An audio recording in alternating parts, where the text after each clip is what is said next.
कि शैतान जो है वो कैसे एक विश्वासी के जीवन में भटकाव को लेकर के आता है, और वो उन लोगों को चुनता है।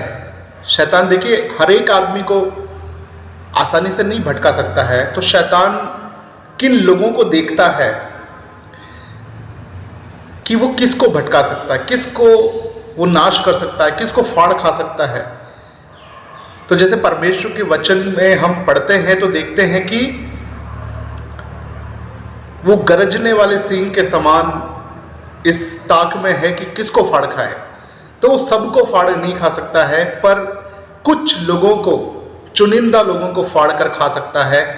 और वो ऐसे लोगों की ताक में है, ऐसे लोगों की खोज में है, ऐसे लोगों को ढूंढना चाह रहा है कि ऐसे लोग मिल जाए जिनको वो फाड़ खाए।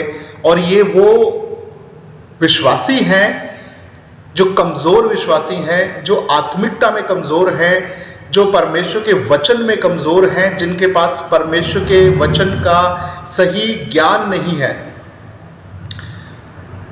परमेश्वर के वचन में लिखा है कि मेरे ज्ञान के ना होने से मेरी प्रजा नाश हो गई।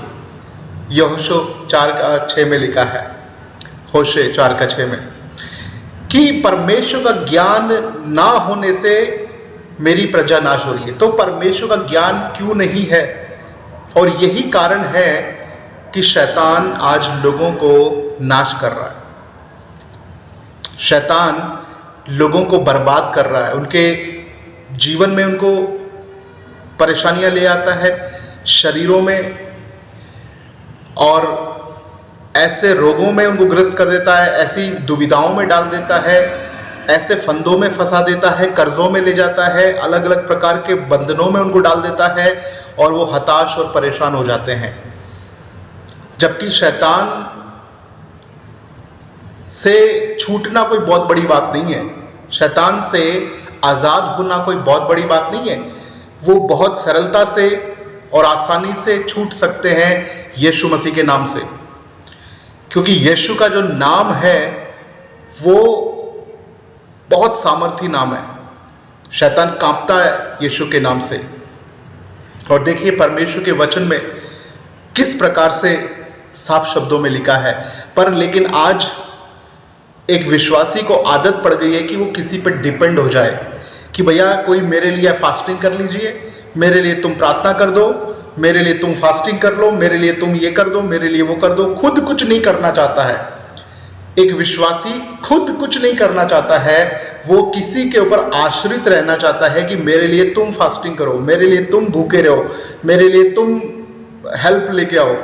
नहीं, जब तक हम खुद परमेश्वर के वचन को पढ़कर और परमेश्वर के वचन को सुनकर मानकर उस पर नहीं चलेंगे, हम एक विजयी जयवंत मसीह जीवन नहीं जी पाएंगे। दुष्ट आत्माएं आपको एक जयवंत जीवन नहीं जीने देगा, वो हारा हुआ जीवन आपके पास लेकर के आएगा। देखिए एक वचन को हम पढ़ते हैं, याकूब की किताब 4 अध्याय और उसका 7 वचन। इसलिए परमेश्वर के अधीन हो जाओ और शैतान का सामना करो, तो वह तुम्हारे पास से भाग निकलेगा। कौन लोग ये कर सकते हैं? कोई भी विश्वासी शैतान का सामना कर सकता है, लेकिन पहले परमेश्वर के अधीन हो जाओ, परमेश्वर के अधीनता में आ जाओ और फिर शैतान का सामना करो, तो वो तुम्हारे पास से भाग निकलेगा। परमेश्वर के अधीनता में आने का मतलब है उसके वचन के अधीनता में आ जाए, उसके आत्मा के अधीनता में आ जाए। परमेश्वर का वचन जो कहता है वैसे उसको माने। परमेश्वर का वचन जैसे हमें करने को कहता है हम वो करें। परमेश्वर का वचन हमें अगर घूमने को कहता है तो हम घूम जाएं। परमेश्वर का वचन हमें यूटर्न लेना कह रहा है तो यूटर्न ले ले। परमेश्वर का वचन हमें झुकना बोल रहा है तो झुक जाए। परमेश्वर का वचन उठना बोल रहा है तो उठ जाए। जो परमेश्वर का वचन आपको कहता है वो कर दे। बस जो परमेश्वर का वचन कहता है वो कर दे। उसमें अपना फायदा और नुकसान मत देखो। अरे मैं ऐसा करूंगा तो मेरा लॉस हो जाएगा, मैं ऐसा करूंगा तो मेरा घाटा हो जाएगा। देखिए एक धनवान आदमी यीशु के पास आता है और वो सारी बातों से एग्री होता है, यीशु के सारी बातों से एग्री होता है कि मैं सब आज्ञाओं को मानता हूँ, मैं सब नियमों को पालन करता हूँ, सब कुछ करता हूँ। पर यीशु ने कहा कि तुझ में एक बात की कमी है, एक बात की तुझ में कमी है, तू अपना माल कंगालों को बांट दे और फिर मेरे पीछे हो ले। और ये बात से वो बहुत दुखी हुआ, उदास होकर चला गया। उसने ये बात यीशु मसीह की नहीं मान पाया कि मैं कैसे अपना सारा धन कंगालों को दे दूं, कैसे मैं अपना सारा धन बेचकर तेरे पीछे हो लूं खाली हाथ, मैं खाली हाथ यीशु के पीछे कैसे हो जाऊं। तो ये बात उसको पसंद नहीं आई, इस बात से वो दुखी हुआ, परमेश्वर की ये बात उसको अच्छी नहीं लगी। आमीन। लेकिन हम देखते हैं कि आज भी बहुत से विश्वासी भाई बहन यही कह रहे हैं। अगर प्रभु ने कह रहा है कि ये छोड़ दो तो उसे ये छोड़ नहीं सकते।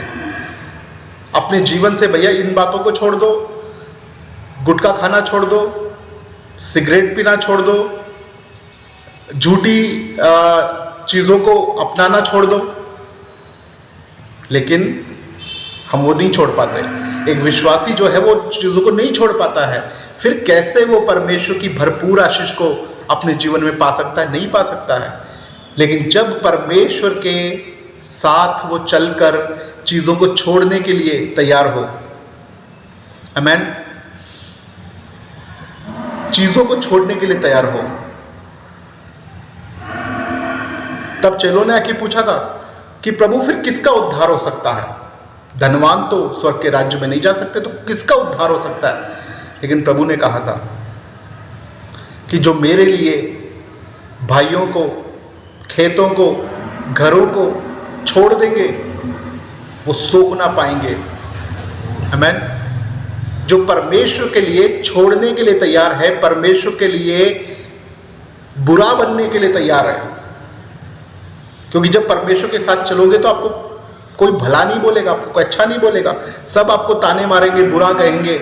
लेकिन उसके पार जब आप निकल जाएंगे, आमीन, जब उसके पार निकल जाएंगे तो वही लोग बोलेंगे कि हम जानते थे कि तुम ऊपर आ जाओगे, हम जानते थे कि तुम आशीषित हो जाओगे, बलवंत और फलवंत हो जाओगे, हम जानते थे।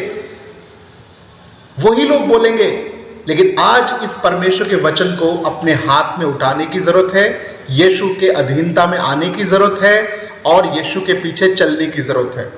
जब यीशु के पीछे चलो तो किसी को मत देखो, कोई क्या कह रहा है, कोई कैसे कह रहा है। बहुत सारे लोग आके कहेंगे यीशु मसीह के पीछे चलोगे तुम बर्बाद हो जाओगे, तुम लुट जाओगे, तुम क्या खाओगे, क्या पियोगे, कैसे रहोगे, कैसे तुम्हें घर मिलेगा कि नहीं मिलेगा। आमीन, आमीन। बहुत सारी बातें लोग कहेंगे, लेकिन विश्वास खुदा पे रखिए। आमीन, खुदा पे रखिए। मैं बहुत कुछ देखा है अपनी आंखों से और बहुत कुछ समझता हूं, लेकिन बस एक बात को मैं पकड़कर थाम कर बैठा हूं कि खुदा ने जो बोला है बस वो करना है। और जब आप ये एटीट्यूड रखोगे कि जो खुदा ने बोला है मैं करूंगा, बहुत सारे लोग आपसे नाराज होंगे, बहुत सारे लोग आपसे नाराज हो जाएंगे। लेकिन अपने जीवन से खुदा को प्रसन्न करना जरूरी है। आमीन। मनुष्य नाराज हो तो हो जाए, रिश्तेदार नाराज हो तो हो जाए, दोस्त नाराज हो तो हो जाए, लेकिन खुदा के पीछे चलना ही एक सच्चा मसीही जीवन है, सफलता का जीवन है, आशीष का जीवन है, भरपूरी का जीवन है। आमीन। सबको जय मसीह की।